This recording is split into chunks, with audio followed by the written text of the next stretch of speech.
Shooting ஆரம்பிச்சதுல இருந்து முடிக்க வரைக்கும் யார் வேணாலும் வந்து சாப்பிடலாம்னு சொன்னாங்கல்ல, அள்ளி அள்ளி கொடுத்த கைக்கு சொந்தக்காரர் உண்மையிலேயே லீடர் சரவணன் மட்டும்தான். உங்களை மாதிரி லீடர்ஸ் இருந்தா நல்லா இருக்கும் சார். நாடும் நல்லா இருக்கும், வீடும் நல்லா இருக்கும். இந்த மனுஷனோட பப்ளிசிட்டி இப்படி பண்றாரு. அதாவது சிட்டினா சிட்டியை கலர் பண்ணிடுறாரு. சந்தோஷத்துல பெரிய சந்தோஷமே அடுத்தவங்களை சந்தோஷப்படுத்தி பாக்குறதா. அத வாழ்க்கையில வாழ்ந்துட்டு இருக்காரு நம்ம லெஜண்ட் சரவணன் அவர்கள். தமிழ் சினிமாக்கு ஒரு பெரிய ஒரு ஹீரோ வந்தாச்சு. கடவுள் எந்த உதவியும் நேரடியா செய்யறதில்லை. எல்லா நாளும் நல்ல மனிதர்கள் மூலமா தான் நடக்கும். நாம அவங்களதான் நம்பணும். நீங்க என்ன நம்புங்க.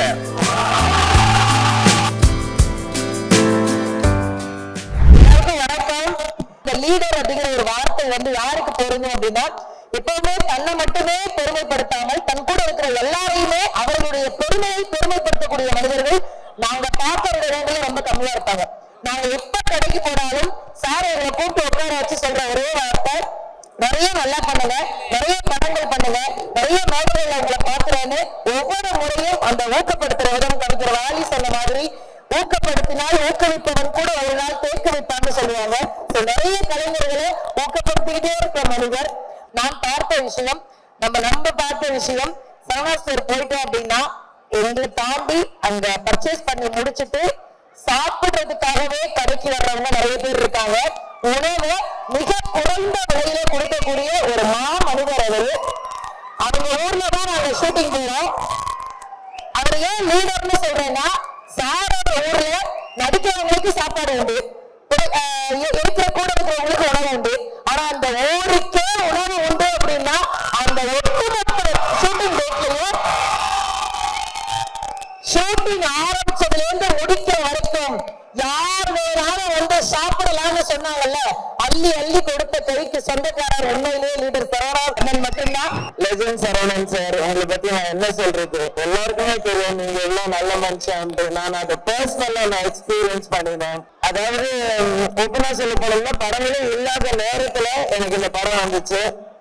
இது ஷார்ட் அண்ட் ஸ்வீட் ரீலா இருந்தா கூட it was a wonderful experience எனக்கு. எஸ்பெஷலி நான் வந்து முன்னாடி தரிசந்தில் சாரோட எல்லா படங்களும் பார்த்திருக்கேன். பட்டாசு எஸ்பெஷலி என்னுடைய ஃபேவரட் படம், ரொம்ப பிடிச்ச படம். ஏன்னா அது வரைக்கும் அடிமுறைங்கிறது ஒண்ணு என்னன்னு எனக்கு தெரியாது. நான் மார்ஷல் ஆர்டிஸ்ட் இருந்தா கூட எனக்கு தெரியாது. அதை கற்றுக் கொடுத்தது அவர் தான். இப்போ திருப்பி திருப்பி பார்க்குற ஒரு படம் அது. ஸோ இந்த படம் வந்த போது அவரோட டைரக்ஷன் நம்ம எனக்கு ரொம்ப சந்தோஷமா இருந்தது. அண்ட் லெஜண்ட் சரவணன் சாரை பத்தி நான் என்ன சொல்லணும் அப்படின்னா, one of the best producers நான் சொல்லலாம். பெய்டு பிக்னிக் இந்த படம் எனக்கு இருந்தது. ஓகே ஜாலியா நான் ஜெய்ப்பூர் சுத்தி பார்த்தேன் சந்தோஷமா. செம்ம சாப்பாடு, செம்ம ட்ரீட்மெண்ட், என்ன ராணி மாதிரி பார்த்துட்டாங்க. Such a lovely heroine also. ஹீரோயினோட மதர் கேரக்டர் தான். Such a darling she is. All in all wonderful experience. இந்த படம் மட்டும் இல்ல, உங்க வாழ்க்கையில் இருக்கிற எல்லாமே மாபெரும் வெற்றி அடையணும்னு அந்த லீடருங்கிற பேரு எனக்கு ரொம்ப பிடிச்சிருக்கு. உங்களை மாதிரி லீடர்ஸ் இருந்தா நல்லா இருக்கும் சார். நாடும் நல்லா இருக்கும், வீடும் நல்லா இருக்கும். இந்த படம் வந்து உண்மையிலே என்ன டைரக்டர் கூப்பிட்டதுமே எனக்கு ரொம்ப ஹாப்பி ஆச்சு.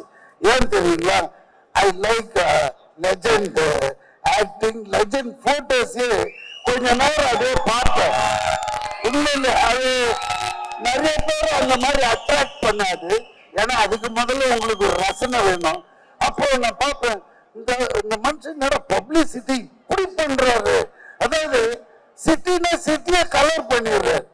அதே மாதிரி இந்த படம் கதை சொன்ன உடனே ஒரு ஷெட்டு, நீங்க தான் ஓனர், உங்ககிட்ட ஒரு டெம்பரரியா வந்து வேலை செய்யறவர்னு, இது சூப்பரா இருக்கு தலைவா, கலக்கிடலான்னு.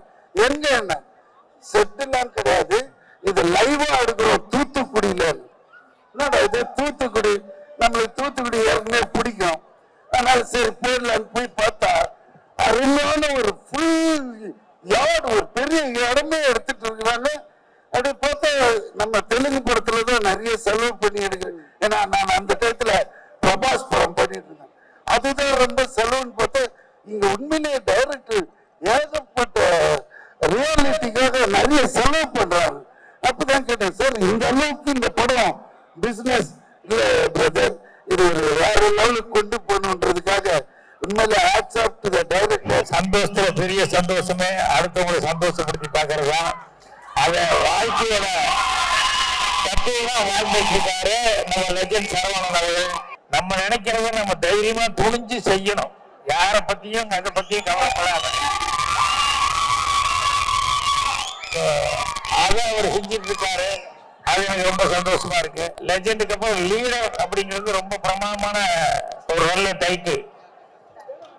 டைரக்டர் துரை செந்தில்குமார் இந்த டைட்டில் ஒரு சென்டிமெண்டா அவருக்கு வந்து ஒரு இன்னும் கொஞ்சம் ஒரு மரியாதையை கொடுக்கும் அப்படின்னு சொல்லி எதிர்பார்க்கிறேன். இந்த ட்ரெய்லர் போடும்போதெல்லாம் அவ்வளவு ஆர்வமா உற்சாகமா அவ்வளவு தூரம் பிரமாதமா கைட்டு இருக்காங்க. அதனால எனக்கு எப்படா படம் பார்ப்போம் அப்படிங்கிற அளவுக்கு ஒரு சின்ன டெம்டேஷன் வந்துருச்சு. படம் 3ஆம் தேதி போறதுக்குள்ள யாராவது போட்டாங்கன்னா அவசியம் பார்க்கணும் அப்படிங்கிற அளவுக்கு ஒரு சின்ன இது வந்து அந்த அளவுக்கு படத்தை வந்து அந்த ட்ரெய்லர்ல பார்க்கும்போதே வந்து ஒரு செலவு பண்ணது மட்டுமே இல்லாமல் அதில் வந்து ஒரு சென்டிமெண்ட் என்ன வேணுமோ சினிமாவுக்கு எல்லாமே அதில் இருக்கும் போது துரை செந்தில்குமார் கண்டிப்பா வந்து ஒரு பெரிய சக்சஸ் கொடுப்பார். தமிழ் சினிமாவுக்கு ஒரு பெரிய ஒரு ஹீரோ வந்தாச்சு.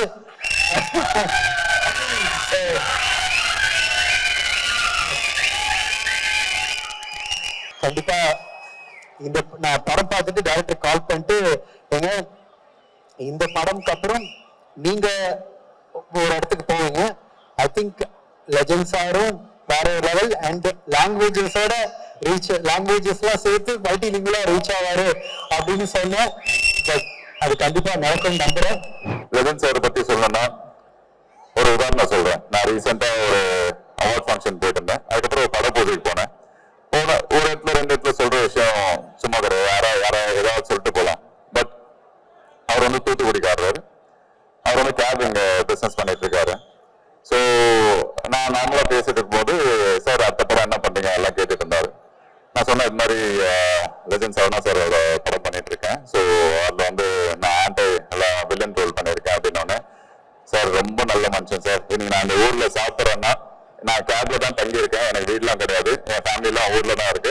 எனக்கு சாப்பாடு போறது சரவணா ஸ்டோர்ல தான். நாங்க மட்டும் இல்லை எங்க ஊர் ஆளுங்க யார் வேணாலும் போய் சாப்பிடலாம், எப்போ வேணாலும் போய் சாப்பிடலாம் அப்படின்ற விஷயம் அவர் தான் இங்க கொண்டு வந்தாரு. இங்க மட்டும் இல்ல எங்க ஊர்ல வந்து அவர் ஃபர்ஸ்ட் படமும் கோவிட் அப்போ வந்து ஒரு நார்மலா எல்லாருக்கும் சாப்பாடு கொடுக்கணும்னு ஆரம்பிச்ச விஷயம் இன்னி வரைக்கும் கண்டினியூ பண்ணி 200-300 பேருக்கு இன்னைக்குமே சாப்பாடு போட்டுட்டு இருக்காங்க அவங்க ஊர்ல. ஸோ அவரை பத்தி அவ்வளவு பெருமையா அவர் படத்துல ஆக்டரா வந்து நாங்க பார்த்திருக்கோம். நீங்க பார்க்க போறீங்க, அது secondary. But as a human உங்களை பத்தி நிறைய வேற ஆட்கள் மூலியமா தெரியும் போது பெரிய ரெஸ்பெக்ட் உங்க மேல. ஒன்னே பெரிய பெரிய பெரிய விஷயம். கருடன் படம் போய் பார்த்துட்டு வரும்போது என் ஃப்ரெண்ட்ஸ் கிட்ட சொன்னேன், இந்த மாதிரி ஒரு டைரக்டரோட ஒர்க் பண்ணா நல்லா இருக்கும்டா, அவ்வளோ கிளாரிட்டி இருக்கு இந்த படத்துல, எல்லா கேரக்டர்ஸும் அவ்வளோ பியூட்டிஃபுல்லா ஹேண்டில் பண்ணியிருக்காரு, எல்லாருக்கும் அவ்வளோ முக்கியத்துவம் கொடுத்துருக்காரு.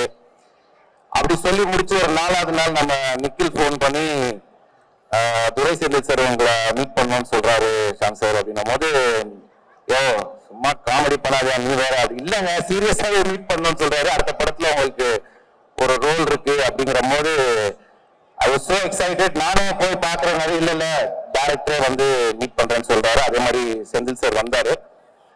வந்து பொதுவா பேசணும். அதுக்கப்புறம் கதை கிட்டலாம் நான் பெருசா கேட்டுக்கல. காரணம் என்னடான்னா I know he is the most responsible director of Tamil industryங்கிறதுல எந்த டவுட்டும் இல்லை.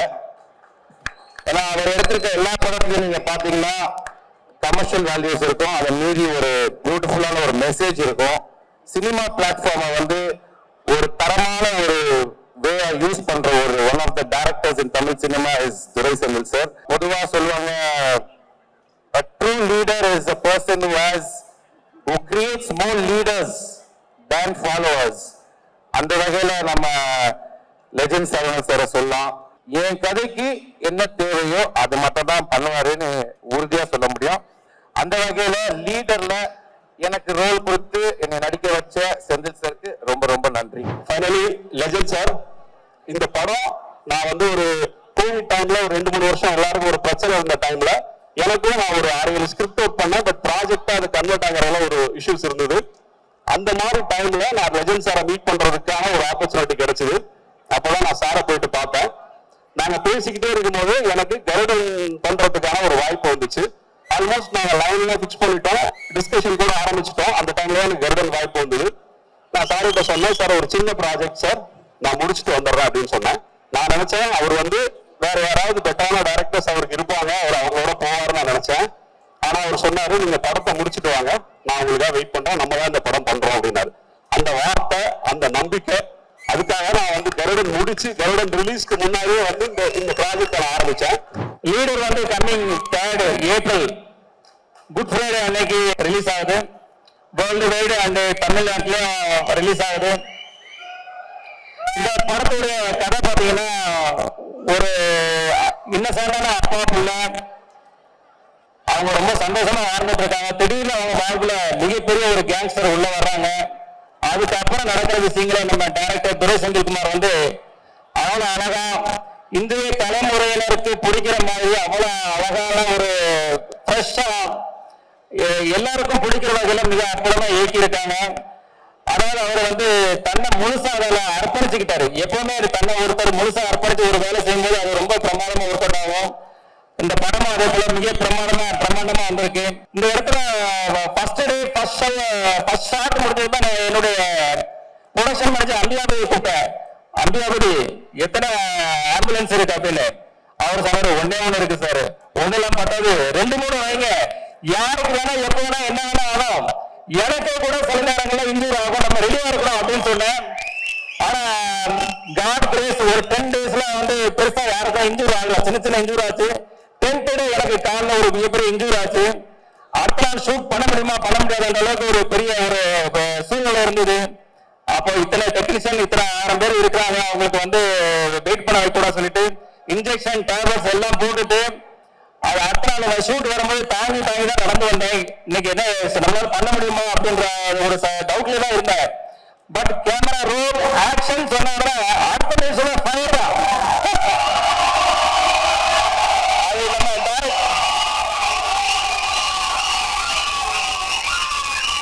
அது நம்ம டைரக்டர் சார் சொன்ன மாதிரி அந்த எனர்ஜி எங்க இருந்து வருது தெரியாது. அது காட் பிளஸிங், கடவுளுக்கு தான் நன்றி சொல்லணும். கடவுள் எந்த உதவியும் நேரடியா செய்யறதில்லை. எல்லா நாளும் நல்ல மனிதர்கள் மூலமா தான் நடக்கும். நாம அவங்களதான் நம்பணும். நீங்க என்ன நம்புங்க.